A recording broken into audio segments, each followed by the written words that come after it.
All right, and we're back. So uh, we just covered macros, which are, as I said, variables that are not variables.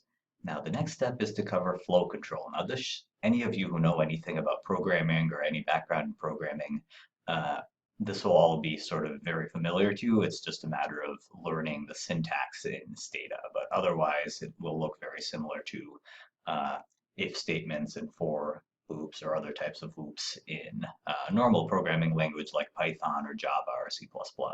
Now, the first construction here, as I mentioned, is if constructions. Now, let's suppose that I have all this code here and I want to run this code up at the top here no matter what. Now, don't worry about what the code means, although now that you have been introduced to macros, you of course know what I'm doing over here. I'm just defining a bunch of macros, but let's suppose I want to run this code up here no matter what. And then I want to run this code sometimes. Now, this is what an if statement, if construction is useful for. Now, why don't you take a moment and ponder what exactly this is going to do. So as you can see up here, basically, what I'm doing at the top is defining a local J machine, and this will either equal 1 or 0. And then here what I'm doing is saying if the value of that macro is equal to 1, run this code. And otherwise, if that's not true, else run this code. Now, why would I want to do that? Well, the reason is basically if you are on a project with other people and you have your stuff stored in this folder, whereas your colleague or your co-author has it all stored in this folder, then it's really nice to be able to change just one number at the top over here and then have the code automatically do whatever it needs to do for you versus the other person. So basically, this was something I was working on with my old advisor when I was still a grad student. And so if I set this to 1, I could run this and it would run on my machine. If he wanted to run the code, he'd set this to 0 and then it would set everything for his machine. So to recap, basically an if-else construction lets your code sort of adapt to situations. So basically it'll run stuff depending on what's going on. And so the else is interesting because it's basically code that you want to run only in the situation that the if clause or the if condition is not met, right? So you want one of these two blocks of codes to run. You want to run either the stuff that will set it for my machine or the stuff that will set it for the other person's machine. You don't want to run both of them, just one. All right, so quick quiz. Well, we already covered this. So let me just show you an example here. This is an interesting example. So let me first run this a few times and then give you a moment to ponder what you think it's doing, and then I'll tell you. So I run this. So remember, I have a bunch of variables here, x, y, z. So let's run this once. And we summarize y. I run it again. Again, we summarize y. One more time, y. Oh, and then we summarize x, which has been labeled as that. So this is actually x over here, right? So that's interesting, right? We ran it 3 times and got y. The 4th time we got x. 5th time we get y. 4th time we get x. So what do you think is going on here? Take a careful look at this code.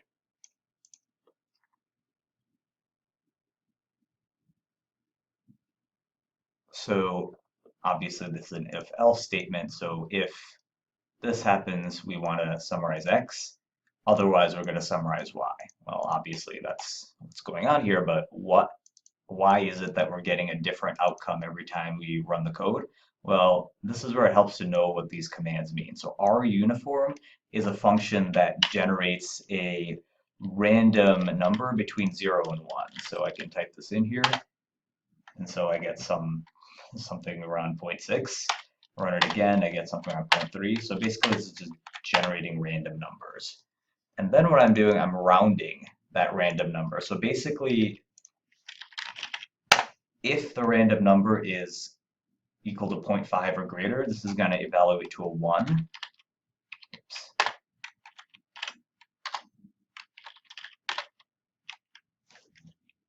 And otherwise, it'll evaluate to a 0. All right. Now, in Stata, Stata likes to treat 1 as true and 0 as false. Or to be precise, it treats 0 as false and anything other than 0 as true. So basically, whenever this rounds to 1, it will run this block here and summarize x. Whenever it's rounded down to 0, it'll run this block down here, which is y. Now ponder that for a moment and make sure you understand it clearly, because this is an important piece of information. Okay, now here's a handy trick. So this is the confirm command, which can be captured. So suppose you want some code to run only if a particular variable is defined, or say a particular variable is a number or a string. Now the solution to that is cap confirm, which is actually shorthand for capture confirm.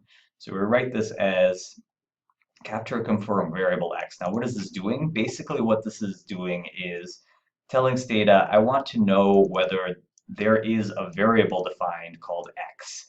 Can you please confirm that?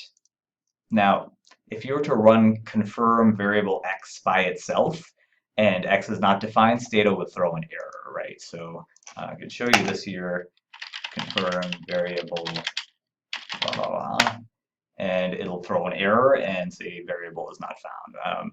That's not great because if you're running your script, this would cause your script to crash. So how do we deal with that? Well, we use this command called capture. Capture will run a command. So if you put capture before any command, it'll run the command. But any return code that Stata generates, so the return code here is 111, which is an error code, it will be captured. So basically anything the command produces in terms of output will be captured and will be silenced. And so if it throws an error, it won't cause your script to crash. But any locals that are defined, or yeah, in particular, if there's a return code created, that will that will still exist, right? So basically, anytime Stata runs a command, it will store the return code in a macro called _rc. So in this case, the last variable I ran was, I guess it only does this when you confirm it, but it'll store it in this rc.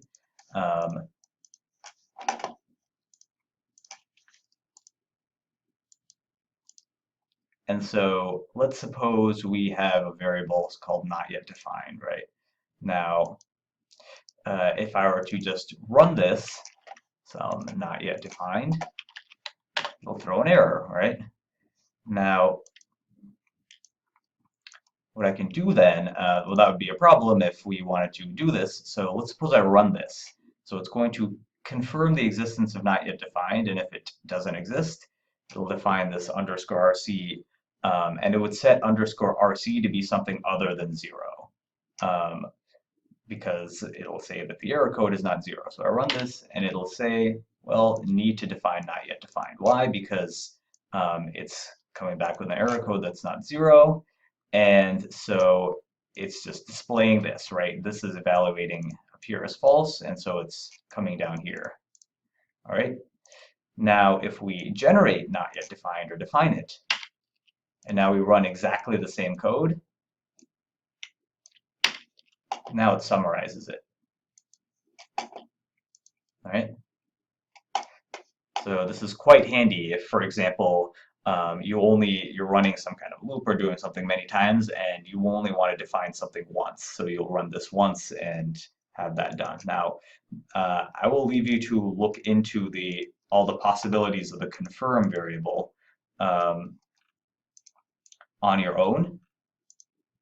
But you can do other things like checking whether a variable is a number, checking whether it's a string, etc. All right. Now we come to loops. Again, something you'd be familiar with if you know another programming language. Now, loops are extraordinarily valuable. Basically, if I had to pick one piece of information or one piece of knowledge that will vastly improve the quality of your life while working with data, it's loops, because loops will let you run repetitive code over and over again. For example, if you have a bunch of different variables and want to run an identical transformation on them. So suppose you have a bunch of you have income in a bunch of different years. You want to define log income. If you have a bunch of different variables and you want to standardize them all. So standardizing a variable it's basically the same operation for many different variables. You don't do it differently for each variable or not very differently. So it's a very nice way to, so running a loop would be really nice, having the computer, having Stata do that automatically rather than you're having to type out a different command for each variable. It can also be useful if you want to make a bunch of different graphs, for example, that are all very similar and all that's changing is, say, which variable you are scattering. So you can automate all of these things. What's the syntax of a loop? So the first one we're going to talk about is a for each loop. So as the name implies, for each loops are, it's a case where you have a bunch of different elements in some sort of list and you want to run the code for each element of that list. So look at the syntax over here. So let's take this piece by piece. So first, we have what's called a num list here. So basically, a num list is a format Stata uses to define lists of numbers. So in this format here, we have one number slash another number. So for example, 1/10, -5/5. And so this is basically saying I want each of the integers from 1 to 10 inclusive. So this would give us the numbers 1, 2, 3, 4, et cetera, up including 10. This would give -5, -4, etc., up including 5. Now, there's a slightly different format, which is instead of the slash, you have in parentheses another number. And this will tell Stata you want to move up by steps that are not integers. So in this case, it would give you 0, 0.2, 0.4, 0.6, etc., up to 1. All right? Yeah. Okay. So this is where macros are really, really important because Stata is going to take, so as I said, it's going to do it for each integer, say in this list of numbers, and whatever integer that is, it's going to store it in whatever you put here. So I chose to call it num, but you could also call it var or int or whatever, right? It's just the name of the macro you want to define. And so every time Stata will run that code, it'll run it for the number 1, number 2, number 3, etc. And it's going to take 1, 2, 3, or whatever and store it in here. All right.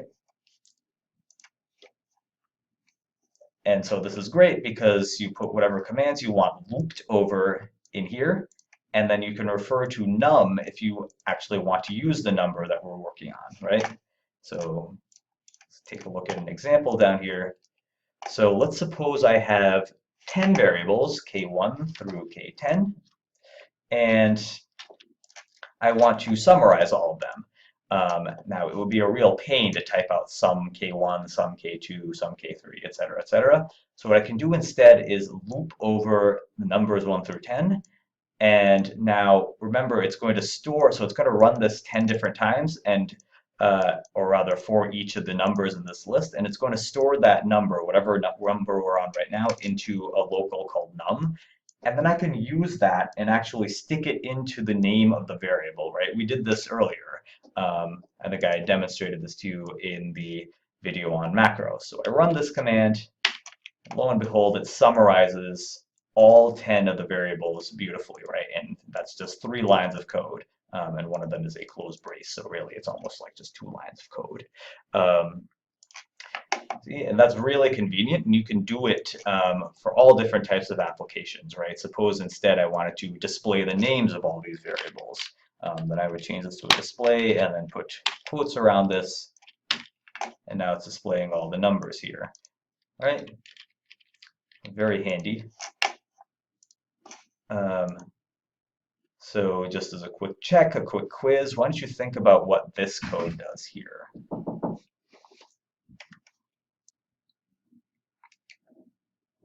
So clearly we have a bunch of different income variables here. So a bunch of different variables called HH income, and then we have one for each of these years. Now, what is this num list? One 1969 slash 1971, that is the numbers 1969, 1970, 1971. And then on top of that, we have 1982 and 1999. All right, so we have income in each of those years, and I want to calculate the log of income, and then I'm going to calculate the CDF. So the cumul function will actually uh, generate the cumulative distribution function and then store it in a new variable called CDF, or whatever you call it. So they're going to be called CDF 1969, 1970, etc. I do that for both income and log of income. So the only reason that those two variables would differ is if there are missing values in log income. I also want to normalize it so I can summarize and then divide it by its mean. I guess I'm normalizing it by the mean rather than by the standard deviation, but you could also use the standard deviation. Um, this, by the way, is another useful thing to know. So when you summarize a variable, Stata will store a bunch of different values in this R thing here. So if you said instead R mean, RSD would be the standard deviation. These are all just sort of tricks that you pick up over time. But that's basically what it's going to do. It's going to generate all these different variables. It'll do all these transformations for each income in each of these different years. All right. So I think we're ready for an exercise. So why don't you take a moment? So I suggest you work on this and pause the video, come up with it, and then the solution is in the folder for Stata Camp under Stata Tips. But basically, so you can write code to display all the prime numbers up through 1000.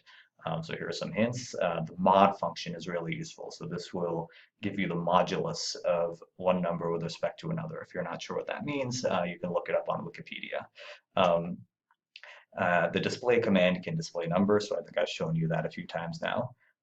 And another useful tip, so basically if a number is not divisible by any number greater than 1 and less than its square root, then it must be prime, right? The key thing is you only have to go up to the number's square root. You don't have to go up to the number itself.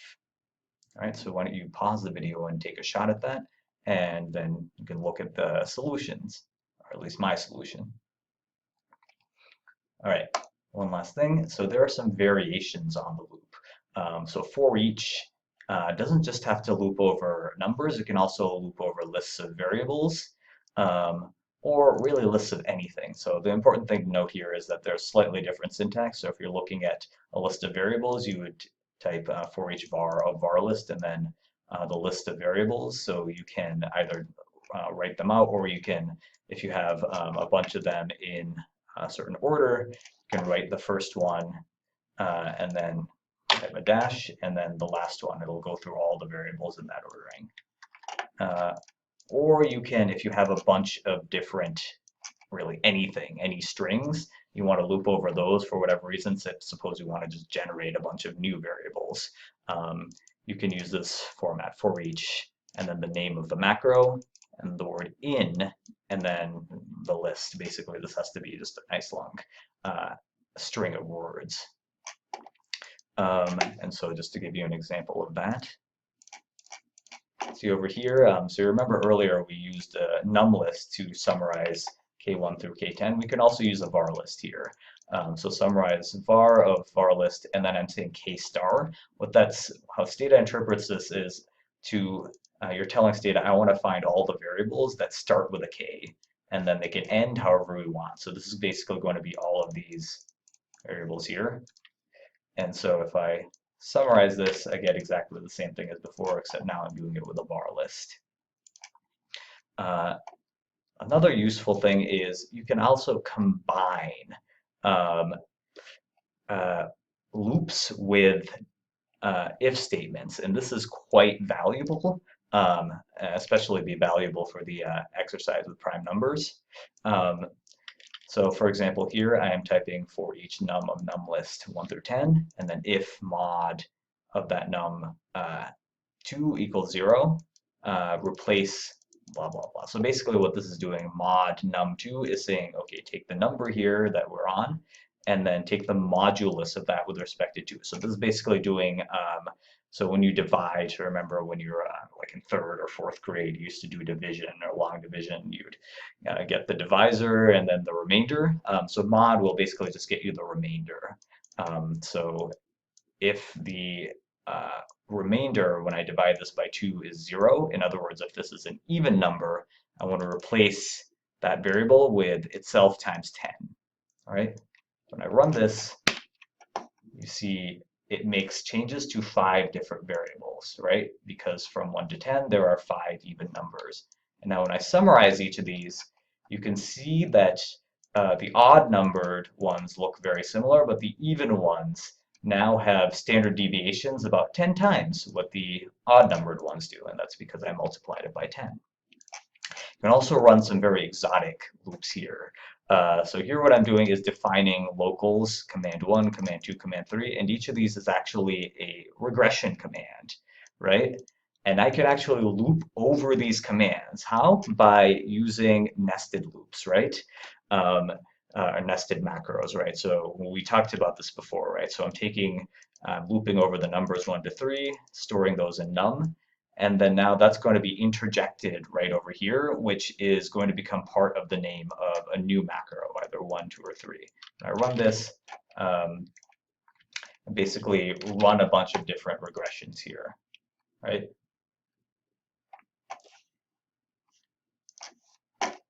There are a few other types of loops that you can explore on your own. For example, the for values loop. This lets you loop over a large number of integers. And the while loop, which lets you loop not necessarily over a bunch of terms in a list, but until a certain condition is satisfied. So you can look those up. All right, and that's basically brings us to the end of our session on loops. So why don't you take a shot at that exercise and then check the solution.